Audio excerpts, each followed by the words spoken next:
dans une petite ville nichée entre les montagnes, une légende circulait depuis des générations.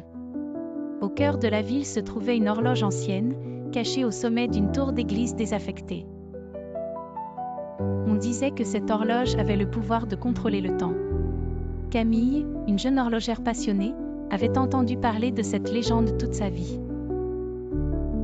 Un soir, alors qu'elle arrangeait l'atelier de son grand-père, elle trouva un vieux journal caché dans un tiroir.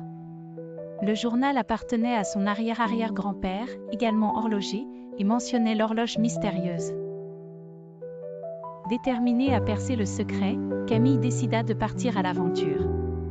Elle traversa les rues pavées de la ville sous la lumière de la lune et atteignit finalement la tour d'église. L'intérieur était couvert de poussière et de toiles d'araignée, mais elle se fraya un chemin jusqu'en haut. Là, cachée derrière des poutres en bois, elle aperçut l'horloge. Le mécanisme semblait avoir été figé pendant des décennies. En approchant, Camille sentit une énergie étrange. Avec ses outils en main et des années de savoir-faire familial, elle commença à travailler sur l'horloge. Les rouages et les engrenages, d'abord rigides et résistants, commencèrent petit à petit à céder sous son habileté. Après des heures d'effort, la dernière pièce se mit en place et l'horloge se remit en mouvement.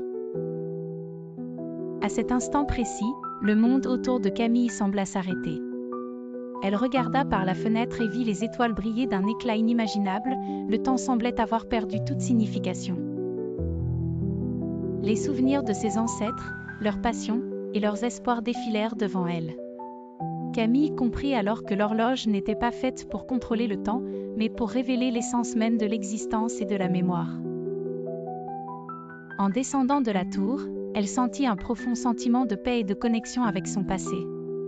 Elle savait que son voyage ne faisait que commencer, que d'autres mystères l'attendaient.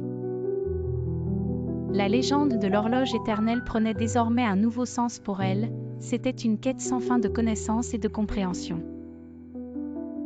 Camille retourna à son atelier, prête à continuer l'œuvre de ses ancêtres, avec un respect renouvelé pour le passage du temps et l'héritage qu'ils portaient. Et tous les soirs, en repensant à cette horloge, elle trouvait l'inspiration pour créer des œuvres d'horlogerie qui, elles aussi, défieraient le temps.